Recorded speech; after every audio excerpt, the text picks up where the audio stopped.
Eh bien, bonjour à tous et bienvenue pour notre nouveau webinaire organisé par Destination Canada. Aujourd'hui, on parle des expériences autochtones à travers tout le Canada. On a avec nous Isabelle Dubois de Tourisme Nunavik, on a Andrew Germain de Tourisme autochtone Québec et on a aussi Brittany Longchild de Tourisme autochtone Alberta. Donc, vos micros, vos caméras sont désactivés. Je vais les réactiver tout à l'heure quand on aura la période d'échange et de questions à la toute fin des présentations. Et puis, ben, vous pourrez lever la main et puis pour poser vos questions à la toute fin. Et puis, ben, après le webinaire, comme à chaque fois, je vais vous envoyer la présentation par courriel avec le lien, le replay du webinaire. Je vous fais un petit rappel pour commencer de nos outils pour les spécialistes du Canada. Donc, Destination Canada met à votre disposition des outils pour vous accompagner dans la création de vos itinéraires et surtout pour découvrir notre destination. Il y a le programme spécialiste du Canada qui est le e-learning de Destination Canada. Donc, c'est très intéressant de voir tous les modules qu'on peut faire et puis c'est aussi à travers ce e-learning que vous pouvez gagner des places sur nos éductours. Il y a notre infolette trade, évidemment, pour suivre toutes nos actualités. Et puis, ben, la chaîne YouTube pour les spécialistes du Canada, où vous avez des vidéos sur chacune des provinces et des territoires, et aussi les replays des webinaires. On a évidemment une brochure d'aide à la vente. Cette brochure-là est assez intéressante parce que tous les textes qui sont dessus sont libres de droit. Donc, si vous avez besoin de faire un petit texte rapide, vous pouvez aller piquer des idées là-dedans sans problème.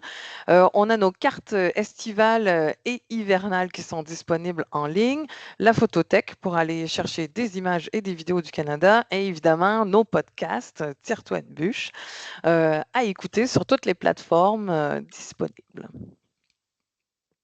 Alors, je vais laisser la parole à Isabelle. On commence avec le Nunavik. À toi, Isabelle. Ouloukut, bonjour. Il y avait peut-être des gens qui étaient déjà là au webinaire le safari animalier, donc c'est sûr que là, il y a des informations qui vont se ressembler.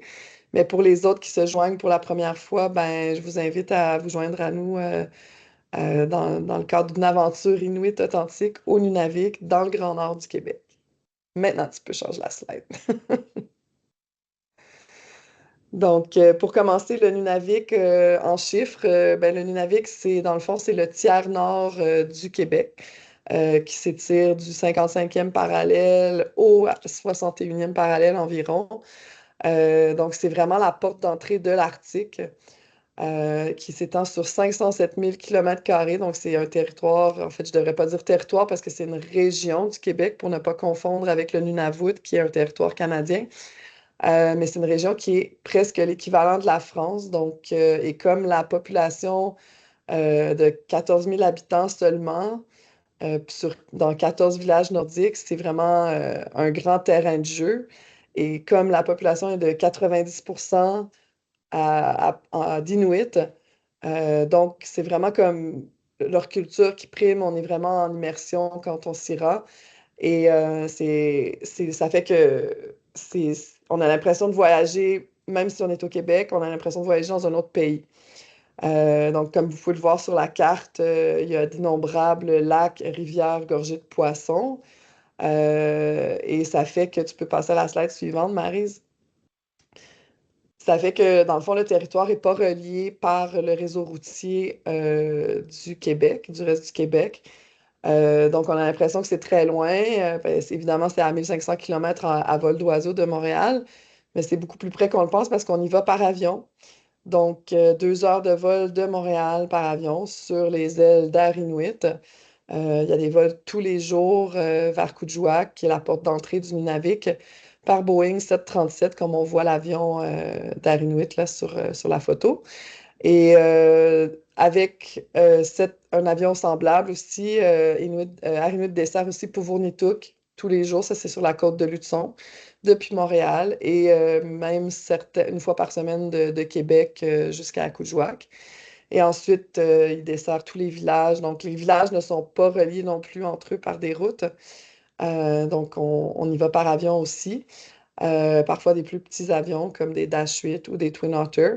Et on a des vols nolisés partout au Nunavik par des vols de brousse qu'on appelle, soit en Twin Otter ou avec Johnny Me's Air Charter, on a avec un turbowater, un hydravion qui se pose sur l'eau, ou des hélicoptères avec Nunavik Rotors. Donc, on a plusieurs possibilités de se déplacer au Nunavik. Tu peux passer à la slide suivante. Donc, comme je le disais tout à l'heure, le Nunavik, c'est vraiment la terre des Inuits avec une population de 90% d'Inuits, donc une grande majorité. Les Inuits, c'est vraiment un peuple très accueillant, très chaleureux, avec qui vous êtes sûr de pouvoir briser la glace, littéralement. C'est un peuple aussi qui a beaucoup d'histoires. Ils ont tout plein de légendes. Ils adorent raconter d'ailleurs.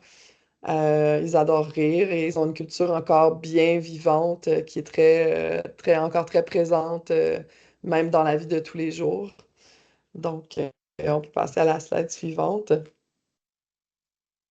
Comme quand vous allez venir au Nunavik, que ce soit dans n'importe quelle activité que vous allez faire, que ce soit dans un parc national, dans un village ou dans un forfait d'observation de la faune, la culture est toujours très, très, très présente. Dans les villages, on va pouvoir souvent voir des sculpteurs de pierre à savon qui font vivre des légendes sous leurs mains, dans leur sculpture.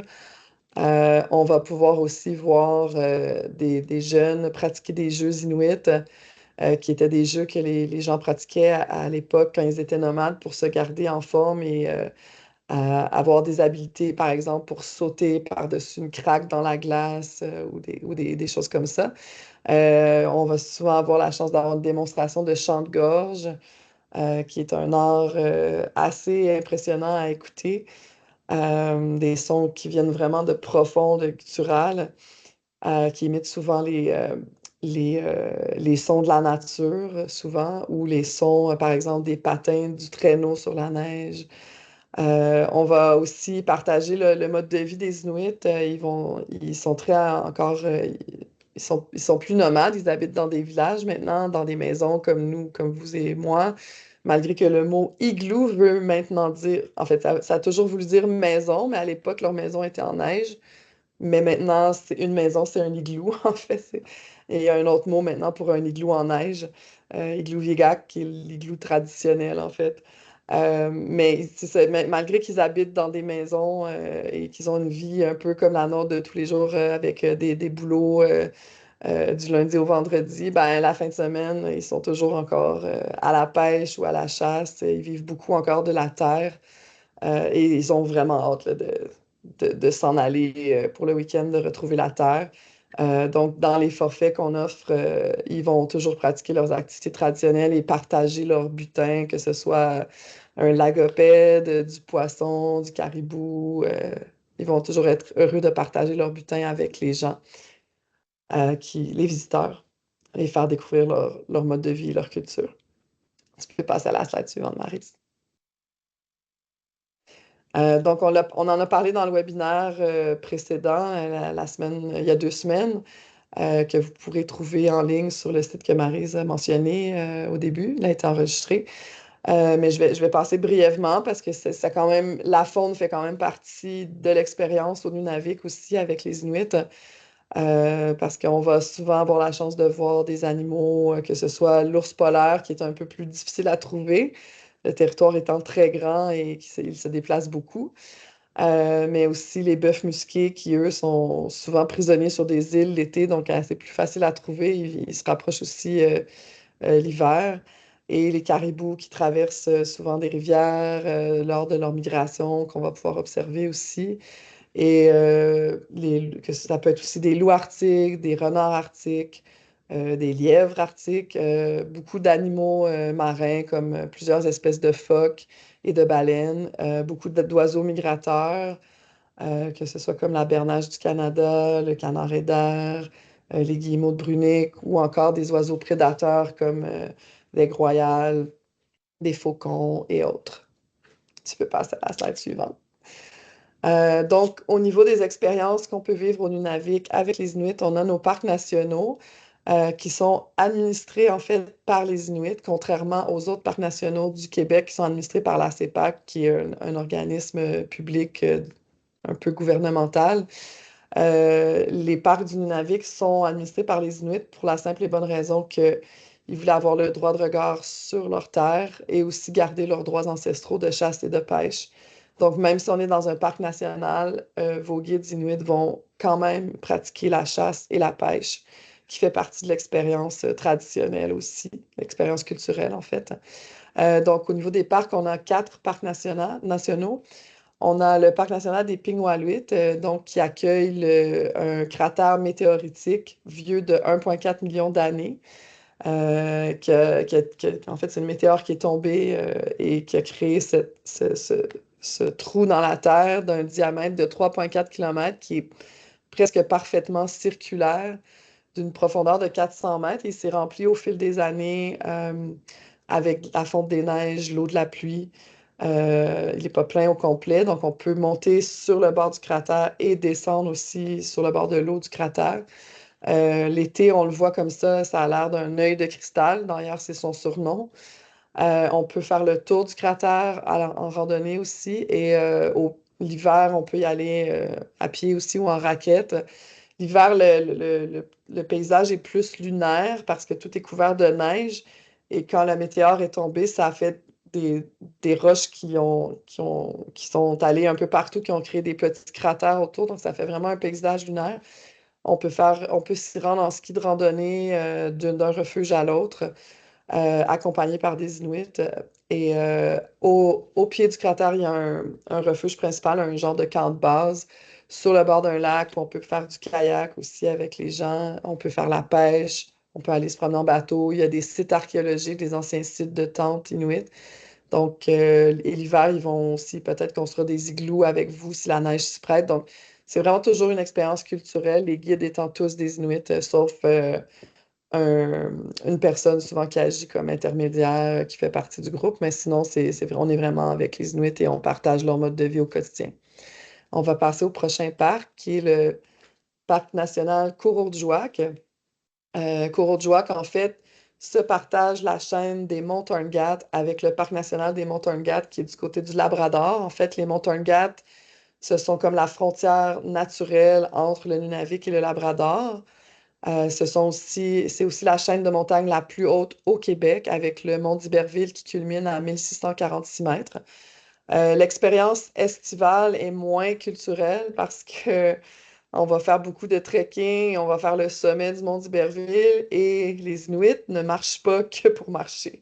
Donc, ce ne sont pas des guides Inuits qui nous accompagnent sur celui-là. Les Inuits aiment marcher pour traquer le gibier, mais pas juste pour marcher pour marcher. Donc, l'hiver, on va pouvoir partager plus leur mode de vie dans les montagnes.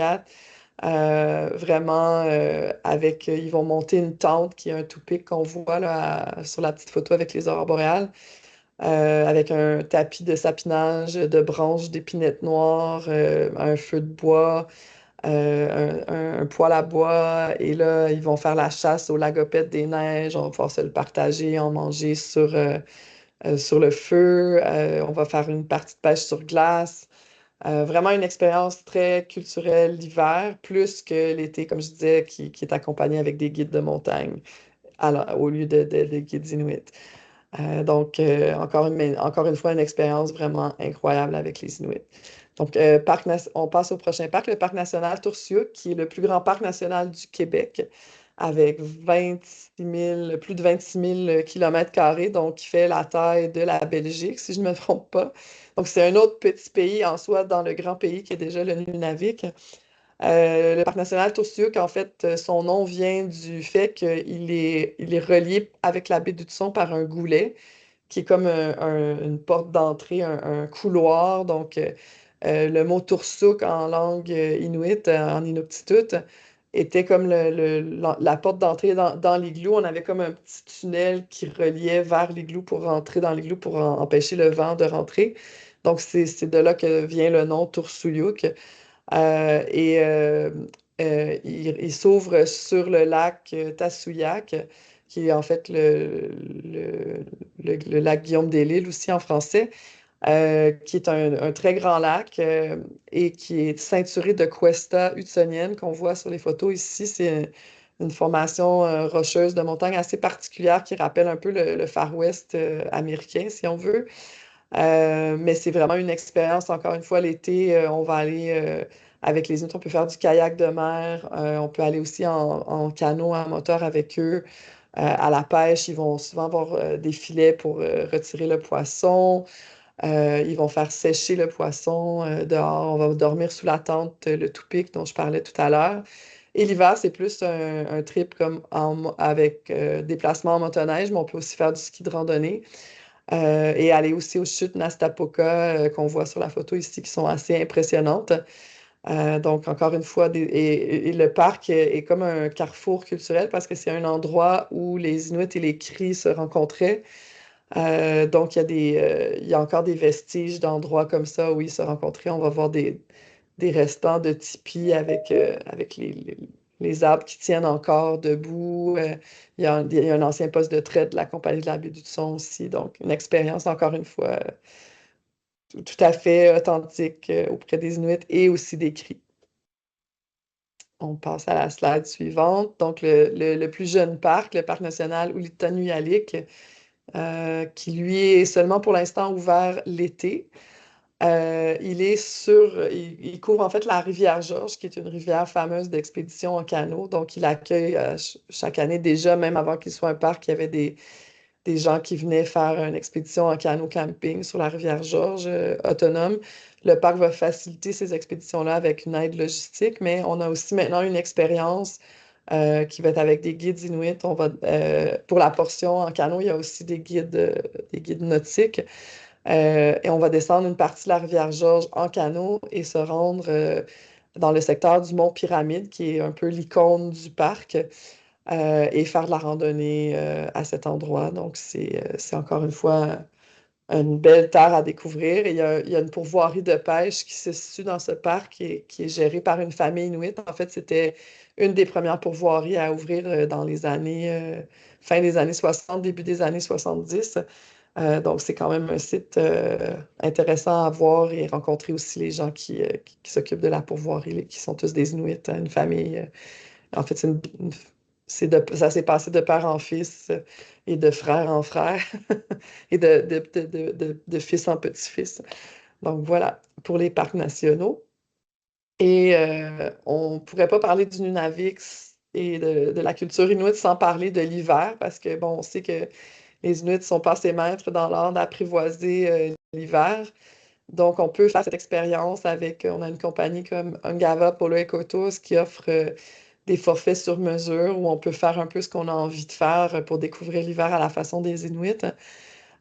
Donc, on va partir en fait, c'est une compagnie de propriété inuit avec deux jeunes. Je dis deux jeunes, mais ils ont quand même, ils sont dans la quarantaine, là, mais c'est quand même des jeunes parce que c'est une jeune compagnie, en fait. Et ils vont vous emmener en motoneige à travers la forêt boréale, parce qu'à Kuujjuaq, on est sur le bord de la ligne des arbres. Et ils vont partir de Kuujjuaq, traverser la forêt boréale et se rendre sur la toundra où là, il n'y a plus d'arbres, trouver la neige propice à ça et vous montrer comment bâtir un igloo dans lequel vous pourrez passer la nuit. Évidemment, ils vont bien le tester pour s'assurer qu'on l'a bâti solidement. Et on peut dormir sous les étoiles et les aurores boréales. Donc, quand on parle d'hôtel 5 étoiles, ben là, c'est un hôtel avec des millions d'étoiles. Et l'igloo est très confortable. Ils vont l'aménager avec des pots sur le sol. Et avec la chaleur humaine, ben, ça va faire que la température à l'intérieur, même s'il fait -30 dehors, il va pouvoir faire autour de 0 degré à l'intérieur de l'igloo. Et on va pouvoir encore une fois faire une partie de pêche sur la glace avec eux. Il y a possibilité aussi d'organiser une sortie en traîneau à chien qui est vraiment différente des sorties en traîneau à chien que vous allez pouvoir expérimenter ailleurs au Québec parce que c'est vraiment un traîneau très long, plat sur la neige. Les chiens sont en éventail avec chacun un câble d'une longueur différente qui leur permet de se mettre à la queue leu-leu s'ils le veulent pour passer dans des endroits plus étroits, mais qui, quand ils sont sur les glaces, permet de tirer plus dans toutes les directions. Et si jamais, en fait, c'était traditionnellement comme ça, le traîneau plus long et plus plat pour traverser justement jusqu'au printemps quand les glaces commençaient à fondre et à se briser pour ne pas passer dans l'eau. On va pouvoir aussi en chemin observer la faune. Donc, que ce soit un loup arctique, un renard arctique, des bœufs musqués et peut-être un caribou ici et là.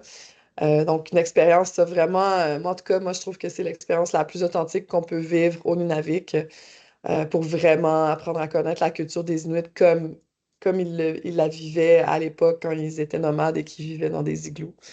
Donc, voilà, on peut passer à la slide suivante. On a aussi beaucoup d'événements qui sont des véritables célébrations de la culture inuite, là, beaucoup de festivals de musique où on va avoir des chants de gorge, de la danse au tambour, mais aussi de la musique plus contemporaine, mais beaucoup en Inuktitut, avec des groupes qui viennent d'un peu partout dans le monde circumpolaire, que ce soit du Nunavik, du Nunavut, du Groenland, de l'Alaska, du Labrador et d'autres endroits où on retrouve des Inuits.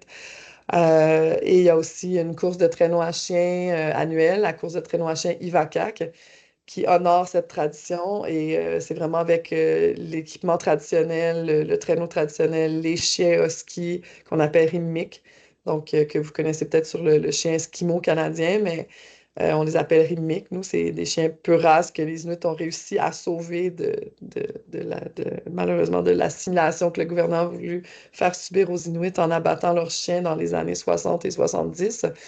C'est une course qui a commencé au début 2000, qui a vraiment ramené cette tradition-là pour les gens et pour leur permettre de, OK, maintenant, vous avez le droit de faire cette activité-là, on va pas vous l'enlever maintenant, pour ramener un peu la dignité de cette tradition-là. On a aussi le Festival des Neiges à Puvornituk à chaque 2 ans, donc il y a eu lieu déjà en 2025, donc ça va aller en mars 2027, le prochain. Vraiment, c'est là une célébration de la culture parce que dans le jour, en plus du festival de musique le soir, dans le jour, il y a vraiment euh, des activités traditionnelles, donc des compétitions de toutes sortes, que ce soit sculpture sur neige, sculpture sur glace, compétition de construction du glue le plus rapidement possible, traîneau à chien, faire un trou dans la glace pour la pêche sur la glace, faire du thé sur le feu.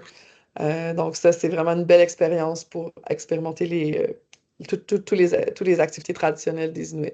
Et au niveau de l'hébergement, ben, chaque communauté a des hôtels, donc c'est quand même très confortable. Évidemment, quand on va dans les parcs nationaux, on va être dans des refuges ou dans des shelter domes. Et on va aussi expérimenter la tente que j'ai mentionnée. Là, il y a plus de photos, mais on va la voir, je crois, sur la slide suivante. Tu La peux slide passer à la slide. suivante, Ah c'est non, quoi? je pensais que j'en avais une, mais bon, il y avait. Il y a une slide qui a passé tout droit, Maryse. Peux-tu Alors, retourner attends, devant Ungava pour les Tours, juste avant? je reviens un petit peu en Ouais, c'est arrière. ça. Celle-ci? On a passé tout droit sur les aurores boréales. On peut vraiment pas passer tout droit sur les aurores boréales du Nunavik, parce que le Nunavik est en fait sur la ceinture aurorale. Donc, c'est vraiment un endroit où on peut observer les aurores facilement. Et c'est pas, tu sais, comme au lieu d'aller, mettons, vous êtes déjà dans un séjour au Québec, ben au lieu d'aller virer dans les territoires du Nord-Ouest, vous pouvez quand même en venir juste plus au nord du Québec puis venir observer les aurores boréales. Il y a Aventure Inuit qui offre des forfaits à Kuujjuaq, qui est la porte d'entrée du Nunavik. Et le jour, l'automne, en fait, les aurores, c'est de septembre à mars. Mais il y en a, on en a à l'année, c'est juste que au mois de juillet, il y a juste 2, 3 heures de noirceur. Donc, il faut vraiment, la fenêtre est plus petite. Fait qu'on recommande vraiment de venir de septembre à mars, qui sont les mois autour du solstice d'hiver où il y a vraiment plus une nuit, là. Donc moi, j'aime bien au mois de septembre avec les couleurs sur la toundra, comme on peut le voir sur la photo ici, et toutes les petites baies sauvages. Sinon, l'hiver, pour expérimenter justement l'expérience dont je parlais tout à l'heure avec l'igloo et les activités hivernales des Inuits. Mais c'est ça. Donc, encore une fois, on ne pouvait pas passer cette expérience-là sous silence et c'est accompagné par des Inuits. On va visiter le village, découvrir leur mode de vie quotidien dans la journée et sortir sur la toundra. Et le soir venu, on sort du village et la pollution lumineuse, il n'y en a pas tant que ça dans nos villages. On les voit vraiment, les aurores boréales, on les voit même avec le lampadaire allumé à côté. On va les voir très bien, très, très, très vibrantes. Donc voilà. On peut retourner maintenant à la dernière slide si tu veux. Donc voilà, c'est tout pour moi. Si vous avez des questions, on pourra y passer tout à l'heure ou si vous pouvez les mettre dans le chat si vous voulez être sûr de vous en souvenir.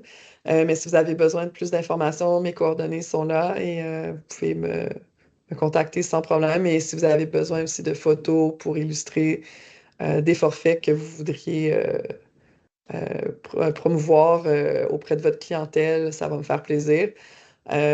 Déjà, nos activités dont je parlais ici, c'est tous déjà en forfait tout inclus avec les vols depuis Montréal, pour la simple et bonne raison que c'est une région très éloignée, un territoire très grand, donc c'est toujours mieux de partir avec des opérateurs qui connaissent bien la région et le territoire, et auprès des Inuits, évidemment, qui connaissent la terre comme leur poche. Donc, voilà. Eh ben, Merci un beaucoup, grand merci Marie-Mé. Isabelle. On te retrouve pour les questions. Très bonne idée, hein. S'il y en a qui ont des questions, n'hésitez pas à les noter tout de suite dans la conversation. Comme ça, on pourra les récupérer au moment de l'échange à la toute fin. Je laisse la parole maintenant à Andrew de Tourisme Autochtone Québec pour faire sa présentation. Oui, bonjour, Nakourmik Isabelle, c'est vraiment, ça fait une belle présentation sur le Nunavik. J'ai eu la chance d'aller au Nunavik deux fois depuis les 5 dernières années, puis c'est vraiment un endroit au Québec qu'on est vraiment fier d'avoir, mais aussi c'est une beauté incroyable, puis les gens, une proximité avec la culture qui représente bien qu'est-ce que le Québec a à offrir en tourisme autochtone. Donc, Nakourmiak Isabelle, donc Kweyawati, bonjour tout le monde. Mon nom c'est Andrew Germain. Je suis le conseiller marketing chez Tourisme Autochtone Québec. Donc, si jamais vous avez le petit code QR ici pour avoir mes coordonnées que vous pouvez scanner après la présentation. Au Québec, on a 11 nations, 55 communautés. Isabelle elle a parlé des nations inuites dans le Grand Nord du Québec qu'on peut voir sur la carte ici présente. Plus de 200 expériences présentes dans les 17 des 21 régions touristiques au Québec. Donc, c'est facile de dire que partout où on va au Québec, c'est facile de faire une petite expérience autochtone ou du moins connaître le passé, l'histoire du passé des peuples autochtones qui ont habité cette région-là. Et d'une région à l'autre, l'histoire est très différente, les façons de vivre, même le dialecte est différent. On l'a vu quand j'ai dit Kwe, Wacha ou Lukut, c'est toutes des façons de dire bonjour d'une façon différente. Donc, au Québec, nous avons plusieurs types d'expériences, aventure nature, art et culture, hébergement, restauration, chasse-pêche. On voit vraiment que l'art et la culture représentent 38%, aventure nature 18%. On voit vraiment la représentation des expériences. C'est très varié. On va essayer de condenser ça vraiment rapidement, puis vous donner les outils pour en découvrir sur le tourisme autochtone pour vous. En parlant d'outils, je vous invite à aller télécharger le petit guide Ashukan qu'on a fait. C'est un guide sur la sensibilisation aux réalités autochtones en contexte touristique. Un petit code QR ici vous permet de le télécharger pour vous. C'est pas un guide qu'on peut mettre publiquement, là, on va le mettre sur Internet, là, mais c'est un guide qui est vraiment pour les agences de voyage, les gens dans le milieu du tourisme, pour venir découvrir qu'est-ce que le tourisme a à offrir, le tourisme autochtone, mais c'est aussi comment bien parler du tourisme autochtone ou des cultures autochtones. Donc, on a un lexique des termes communs comme ne pas dire amérindien parce que des Indiens de l'Amérique, ça n'existe pas. On le terme que nous, on utilise qui nous représente, c'est autochtone ou encore les premiers peuples. Premières Nations et Inuit. Les Inuits ne font pas partie. En fait, bref, tout est expliqué dans ce petit guide-là. C'est vraiment une petite Bible vraiment intéressante pour bien parler du tourisme autochtone. On apprend aussi l'appropriation culturelle versus l'appréciation culturelle. Euh, donc, c'est vraiment deux notions vraiment importantes à savoir lorsqu'on parle de tourisme autochtone. Et on parle d'initiatives pour l'authenticité, entre autres avec l'accréditation de Tourisme Autochtone Canada, de Original Original. Et ici au Québec, on a Identification Première Nation avec l'ours qui nous permet là, vraiment de faire une certification de l'authenticité. C'est un saut d'authenticité. C'est vraiment important lorsqu'on vend du tourisme autochtone ou quand on parle de tourisme autochtone qu'on représente vraiment des entreprises qui sont à propriété autochtone ou qui vont redonner dans les communautés autochtones pas nécessairement des entreprises qui ont un tipi ou qui pensent qu'ils ont des ancêtres autochtones ou qui veulent mettre les ancêtres autochtones de l'avant, mais d'une façon très coloniale. Il faut faire attention à ça. Donc, ce petit guide-là à Choucan, que je vous ai partagé plus tôt, est vraiment une bonne référence. Donc, pour commencer dans le tourisme autochtone, on va commencer avec Onwa Lumina, ici même à Wendake. Donc, Onwa Lumina, c'est une expérience immersive, un parcours lumineux de 1,2 km dans les forêts de Wendake, ma communauté. Euh, et on voit ici des photos où on vient découvrir l'histoire du peuple Wendat. En fait, Onwa Lumina veut dire d'hier à aujourd'hui. Donc, qui nous sommes aujourd'hui? On va voir la Maison Longue, donc des références à la Maison Longue. On a le cercle de la vie, nos ancêtres.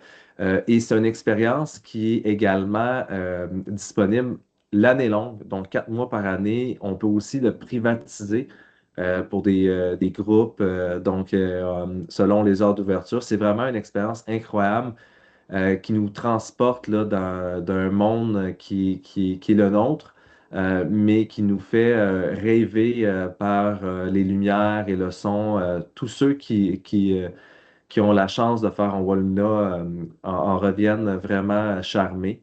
Je vous invite grandement à aller consulter la documentation sur Onwalmina ou à m'écrire si vous avez d'autres questions pour Onwalmina. Ensuite, on va voyager à Montréal avec des expériences dans la métropole ou proche de la métropole. Le musée McWord est un incontournable pour découvrir la culture autochtone au Québec, en fait, les cultures autochtones au Québec. Il y a une exposition permanente qui s'appelle Voix autochtones d'aujourd'hui, savoir, trauma et résilience, qui est vraiment une expérience incroyable là, pour découvrir les Autochtones du passé, du présent et un peu l'avenir qu'on espère avoir dans le Canada ou dans le Québec autochtone. Il y a également une petite boutique, la boutique Watcha, qui est détenue par les Cris. Donc, on a vraiment des objets authentiques qui sont fabriqués à la main par les gens dans la région de Iwichi Bay James, juste en dessous du Nunavik. Et c'est de propriété écrite, donc c'est vraiment les gens fabriquent l'artisanat et les vendent, donc il n'y a pas d'intermédiaire. On s'assure que quand on achète un objet là-bas, ça va vraiment dans les poches de l'artisan et on a vraiment un objet qui est authentique, qui a été fait uniquement pour vous à la main. Ça vaut la peine juste de rentrer dans la boutique par l'odeur du cuir d'orignal tanné et fumé. Puis les gens qui travaillent dans la boutique Watcha, c'est souvent des gens de la communauté, donc on peut poser des questions avec eux, ça vaut vraiment la peine. Ensuite, la communauté de Ganawagi, la communauté de Ganawagi qui se retrouve au sud de l'île de Montréal, à 15 minutes de l'aéroport Trudeau. Ça, ils enverront le replay. Ah non.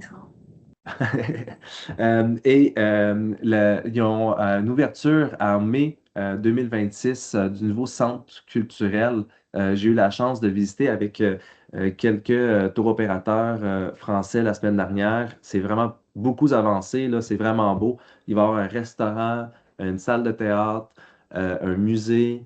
Ça va être vraiment un endroit pour échanger avec les gens dans la communauté puis venir découvrir la culture des Gaïa-Gahaga à seulement 15 minutes là, de Montréal. Donc, c'est un incontournable qui s'en vient dans la région, la grande région de Montréal. Ensuite, on va voyager vers Québec. Donc, on va prendre l'autoroute de la 20 et on va bifurquer vers la communauté de Odanak, dans le centre du Québec.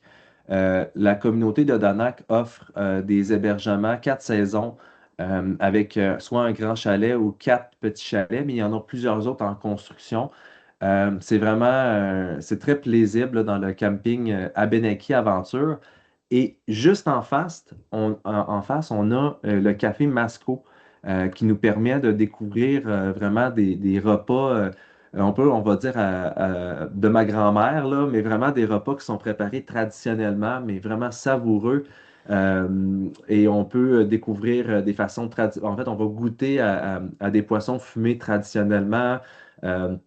c'est vraiment le Jacques Watteau, là, qui est le chef là-bas, est vraiment un personnage qui va rendre l'expérience incroyable avec la rencontre de cette communauté abénaquise. Ensuite, on va aller sur la côte nord, à Tourist Winnipegout Nature, qui est un endroit où on vient séjourner, s'immerser dans la culture. On vient vraiment là, vivre avec des gens de la communauté de Unamen Chipou sur une petite île. Euh, il y a des forfaits qui sont vendus là-bas là, pour 3 jours, 4 jours, 5 jours. On va aller pêcher le homard, on va le cuisiner avec eux, on va faire de la bannique. C'est vraiment un séjour là, où on vient se reposer dans le temps, sur le territoire, avec un paysage magnifique. Puis on est vraiment teinté de la culture là, des Inuits de la Côte-Nord.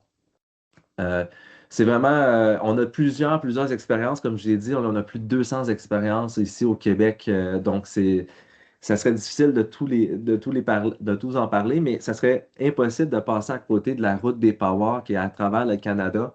Donc, au Québec, on publie toujours la route des Powwows, tourismeautochtonequebec.com/powwow. Ça vous permet là, de savoir dans quelle région les powwows ont lieu selon la période de la visite au Québec. Il faut vraiment vivre un powwow au moins une fois dans sa vie. C'est vraiment un endroit où on est en festivité, où on vient partager notre amour pour notre culture, pour nos danses, euh, d'un environnement pour se guérir et pour la transmission du savoir auprès des prochaines générations. Et je vous invite également à aller sur notre site Internet, donc le tourismeautochtone.com. Et on a aussi un magazine qu'on publie annuellement qui fait l'ensemble des expériences touristiques au Québec. Mais notre site demeure là, le référent là, vraiment pour avoir les coordonnées des gens, etc., etc. Donc, ce fut court. Bref, j'ai hâte à la période de questions. Dans ma langue, merci, ça veut dire Tiawank, ou dans la langue à Isabelle, c'était Nakoumik. Donc, au plaisir. Merci Andrew. Maintenant, donc je vais vous présenter Brittany qui nous vient de l'Alberta. Thanks for being with us, Brittany. For us, it's afternoon, but I know it's very early for you. If you want to turn your microphone on and you can share Okay. your screen, we're ready for Alberta. My name is Wabi Masqua Esqueo, White Bear Woman in Cree. I am Brittany Lonechild, the Manager of Sales, Marketing, and Travel Trade with Indigenous Tourism Alberta. ITA is a nonprofit that supports the business development and marketing of Indigenous tourism experiences in Alberta. Our focus has been helping more of our members become export ready so they can confidently welcome international guests seeking authentic Indigenous experiences. I'm passionate about sharing the incredible Indigenous experiences that shape who we are in Alberta. Before I go into our key experiences, I'd like to start with a short piece called An Open Invitation. It beautifully captures the heart of who we are and what we represent at Indigenous Tourism Alberta. Every invitation is written on paper. Some are carved into stone, stitched into an intricate pattern, or written on faces. Heard in a drumbeat, tasted in a shared meal, or delivered in breathtaking fashion. It's an open invitation with no RSVP needed. We invite you to come walk with us.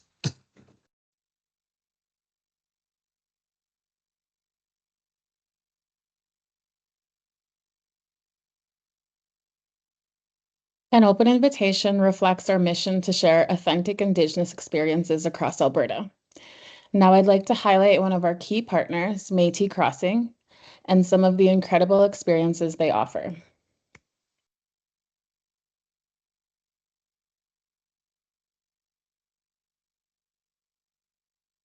Métis Crossing is Alberta's first major Métis cultural interpretive center.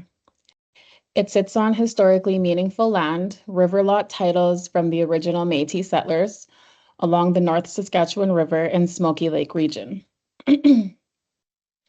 Spend the whole day participating in the Vision, Hopes, and Dreams Wildlife Tour, a 2.5-hour educational journey that explores heritage species like the bison and their deep significance to Métis people, while inviting guests to take part in authentic cultural experiences. On the tour, guests walk through the park with a Métis interpreter who shares stories about the land and the species and their way of life. You'll hear the bison breathe. You'll feel the ground move beneath your feet. It's a sensory experience that brings history to life. The Wildlife Park is one of Métis Crossing's most powerful attractions, not just for its animals, but for its story. It's a restoration of balance where Métis people lead the return of the species that once defined their way of life. Every tour is led by a Métis interpreter. Guests hear how bison sustain communities, how elk symbolize resilience, and how these animals shaped economy and identity. The park is more than an attraction. It's a living classroom and a symbol of renewal. Every guest participates in reconciliation simply by learning these stories. Métis Crossing's 40-room boutique lodge was built in 2022 to overlook the North Saskatchewan River to let visitors stay overnight and experience Métis culture more deeply year-round. The skywatching domes are Métis Crossing's newest addition, transparent ceilings for stargazing and aurora viewing, inspired by Métis sky knowledge, linking guests to ancestral navigation and storytelling traditions. Open year-round, warm in the winter and cool in the summer, where the night sky meets Métis storytelling. Rest, reflect, and reconnect with the land. Métis Crossing is just one example. There are many other Indigenous experiences across the province offering equally powerful connections to land, culture, and story. Hideaway Adventure Grounds, accommodation and culture teachings on the land, located on a Métis settlement. John welcomes guests from near and far to simply camp out, be alone, and re-energize in a quiet wilderness environment. And if you choose, join him on an adventure. The Woods Experience, offering land-based learning, an outdoor spa, and cozy accommodations in teepees and tiny cabins. Located just off the highway between Edmonton and Jasper, they have an outdoor spa that is nestled in a private forest and is completely off-grid. Also on site is the Native Wild Trading Post, where visitors can learn about traditional trapping practices and explore a gift shop featuring locally made items. Indigenous Heli Tours. Lauren Moberly, a Rocky Mountain Cree woman, shares the story of her family's deep traditional ties to the land. And as you soar over the stunning peaks of Jasper National Park, much deeper and more meaningful than a traditional sightseeing trip, this experience will dazzle you with the scenery while also teaching you about culture, community, history, and giving you a new perspective on Canada's national parks. Warrior Women. Rooted in Indigenous drumming, singing, and storytelling, guests will be transported from a fireside chat and medicine walks to a moment in time years before European contact. Located in Jasper, we be swept away by Matricia's Indigenous storytelling. Girth Hitch Guiding. Based out of Lake Abraham, Girth Hitch Guiding thrives on transformational adventures and strives to bring the best out of everyone they work with. They believe that mountains are not something to be conquered, but rather ancient friends to journey through. As the principal owner of Girth Hitch Guiding and a proud Métis man, Tim Taylor's heritage is aligned with the stories and legends of David Thomas Cordor, and his passion for the mountains he calls home is rooted in his culture background. Join Tim and his team to find the sweet spot where challenge and growth come together. Indigenous Ice Walks, Zookman Guiding. Discover your next hike with Tim Patterson on his glacier walk experience. Zookman specializes in individual and small group hiking, backpacking, snowshoeing, and camping in Western Canada with an Indigenous and educational focus.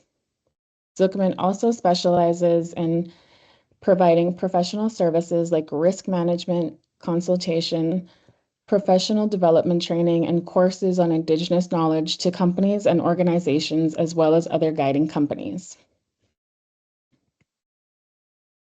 Mohican Trails. It's an eye-opening experience when you take a walk in Mountain Meadow or through the forest with Brenda or her son, Jordan.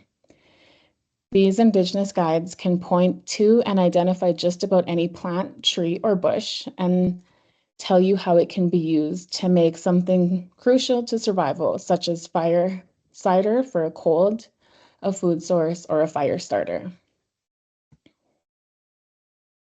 Painted Warriors. Spend time with Tracy and her partner Tim within the comfort of the foothills and learn about the land and land-based traditional knowledge and activities. Painted Warriors offers a range of experiences for first-timers to advanced outdoor enthusiasts. Experiences include horseback riding, wildlife viewing and tracking, archery, and more. Drift Out West Fly Fishing offers guided fly fishing trips on the Bow River near Calgary, Alberta, or on one of Alberta's pristine mountain streams. Choose one of 3 trip packages or customize an experience of a lifetime. Indigenous owned and operated, Quinn, a Cree guide, will share his experience and passion for fly fishing with beginners and seasoned experts alike. There's nothing like the thrill of a perfect cast and the excitement of boating, catching your first fish, or that monster you've dreamed about. Book a day with Drift Out West to get your fly fishing fix. Each of these experiences represents the strength and spirit of Indigenous tourism in Alberta. Together, we're sharing our stories, persevering our cultures, and welcoming the world to experience them with us. Thank you for your time, and I invite you to connect with us through our channels to continue this journey together. Thank you so much, Brittany. These are great ideas for our clients' next trip to Alberta and also Northern Québec. Merci à Isabelle et Andrew. Je vais repartager mon écran. Hop, c'est maintenant le moment des questions. Donc, je vais débloquer toutes les caméras, tout. Donc, vous allez pouvoir maintenant activer vous-même le son. Vous allez pouvoir aussi activer vos caméras si vous le souhaitez. Donc, il faut les activer et ensuite, on est avec vous pour les questions. J'ai une première question. Est-ce que je peux y aller? Absolument, on t'écoute, Florence. Je suis Florence. Oui, la présentation a été assez rapide avec Brittany, là, mais il me semble qu'il y a un détail qui m'a frappé dans une des key expériences. Je crois avoir vu passer le mot de cider, de cidre. Est-ce que je me suis trompée ou est-ce qu'il y a une production autochtone de cidre dans certaines régions de l'Alberta? That's a question for you, Brittany. Florence is about asking cider. if there's well, she said in the presentation she might heard cider. Are you producing cider in Alberta? That would be Warrior Women, and she does produce that with foraged ingredients. Great. Donc, c'est l'activité Warrior Woman qu'elle a présentée à la toute fin. Vous allez retrouver toutes les coordonnées dans la présentation que je vais vous envoyer par email par la suite. Donc, vous pourrez aller voir. Elle a pas... D'accord. OK. Merci.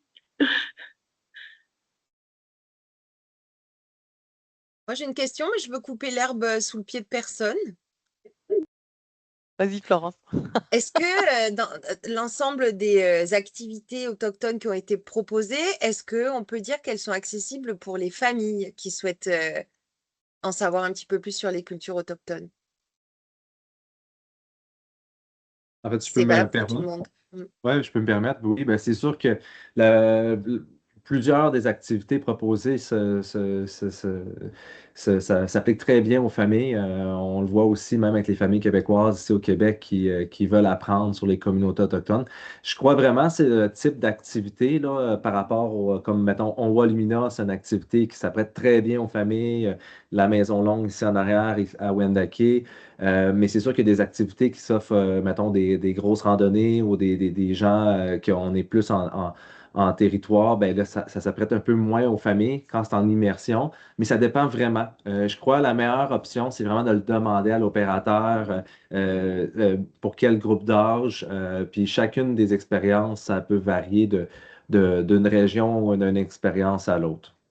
Bah oui, Isabelle, est-ce que toi, tu vois souvent des familles voyager au Nunavik ou finalement c'est plus des adultes? Ben, en fait, on voit des familles plus adultes, justement, genre, Avec des mettons, grands-enfants. un père qui vient avec ses fils à la pêche, mais qui sont déjà quand même d'un certain âge. C'est que, en fait, c'est que les déplacements Nunavik, étant donné que c'est par avion, c'est que pour venir avec toute une famille, c'est quand même assez cher. Mais c'est sûr que l'activité dont je parlais, par exemple, les expériences qui sont plus proches du village, comme mettons à partir de Kuujjuaq pour les aurores boréales ou pour l'expérience de construction d'igloo. Ça peut être très intéressant pour la famille, mais c'est sûr qu'il faut avoir plus de moyens pour pouvoir s'y rendre avec toute sa famille. Mais effectivement, c'est des activités qui sont possibles pour les familles. On en a eu qui les ont déjà faites et qui ont vraiment apprécié. Donc, tu sais, dormir avec des enfants dans un igloo, là, c'est quelque chose. C'est des sacrés Observer les souvenirs. aurores boréales aussi, puis rencontrer la culture inuite. Mais c'est sûr que dans les parcs nationaux, vu que, comme je vous disais, c'est des activités plus soutenues, là, quand tu fais des grosses randonnées ou du ski de randonnée ou de la raquette, ben là, c'est peut-être, ça s'y prête un peu moins en famille. Mais on peut quand même aller au camp de base des parcs nationaux, puis en profiter pour profiter de la beauté du territoire quand même, là. C'est juste que c'est ça. Ça prend plus de moyens financiers pour y aller avec toute la famille. Okay, merci. And in Alberta, is it family friendly, like all the experiences you talked about? Yes, they are. Okay, great. Merci. Est-ce qu'il y a d'autres questions? Parce que moi, j'en ai plein. Si vous aviez un conseil à donner pour un premier contact lors d'une activité autochtone, un conseil vraiment pratique que vous donneriez à un ami pour que ça se passe bien, tout simplement, parce que même si vous nous avez donné des petits mots-clés sur comment dire bonjour, etc., quel serait vraiment le conseil à garder pour amorcer des conversations sympas lors d'une expérience? Le plus simple conseil, si je peux me permettre de commencer, le plus simple conseil, c'est de peut-être apprendre comment dire bonjour et merci dans la langue autochtone de la communauté que vous allez visiter. On a l'habitude de voyager soit au Mexique, on va dire Hola, gracias, mais quand on arrive dans une communauté autochtone, d'arriver, puis d'en fait un petit peu de recherche pour savoir dans quelle langue les gens parlent leur langue traditionnelle, puis d'arriver de dire un petit Ulukut, un Nakurmik, un Kwai, ou un bonjour dans la langue, ça va les surprendre, premièrement. Puis ça va leur faire un beau petit sourire qui va rendre cet échange-là, puis le début de cette relation-là vraiment simple. Ouais, ça Puis, brise la glace en quelque sorte, hein, c'est ça? oui, ça montre que vous êtes arrivé avec un peu d'éducation. Donc, les voyageurs qui arrivent, puis qui disent, mettons, quoi, en arrivant, mettons, ici à Wendake, les gens sont comme, ah!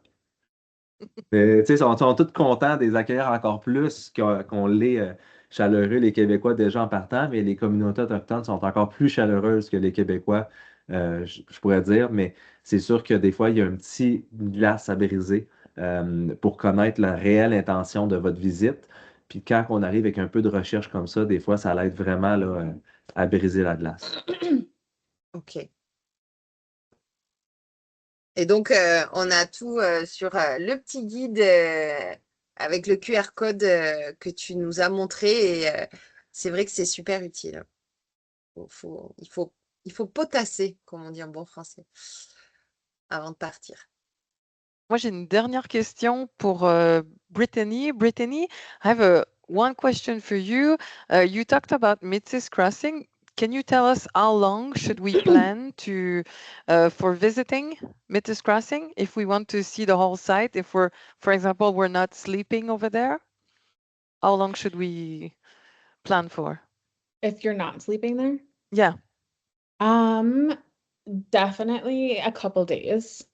If you want to see everything, they do Okay. have a lot of different options and activities. Things like the wildlife tour that takes like almost 3 hours. Oh, okay. Yeah, so you do need a couple days for sure. Okay, so there's no question there. You should sleep at Métis Crossing directly, Yes. right? Okay. Yes. Yeah. That's good. Merci. Est-ce qu'il y a d'autres questions? C'est le moment, sinon on passe aux suggestions livres de Florence. Ah, mais il y a le temps, mais je n'ose pas parler de livres quand il y a Andrew de connecter. Mais sinon, je peux partager mes 2 livres préférés parce que j'aime bien parler de sujets autochtones à travers la littérature, parce que je trouve que c'est un moyen reposant pour s'instruire. Bien entendu, je vous proposerai Coucoum de Michel Jean, qui pour moi a été une révélation parce que c'est vraiment une découverte des cultures autochtones au travers d'une très belle histoire. C'est donc plutôt sur la côte est du Canada. Et pour la côte ouest, je vous suggérerai Les Mangeurs de nuit. J'ai pas l'auteur en tête, mais le titre est assez fort. Les Mangeurs de nuit, c'est vraiment au sujet de la construction du chemin de fer dans l'Ouest canadien, de l'histoire de l'immigration et des croyances autochtones sur la côte ouest. C'est un très, très beau livre aussi.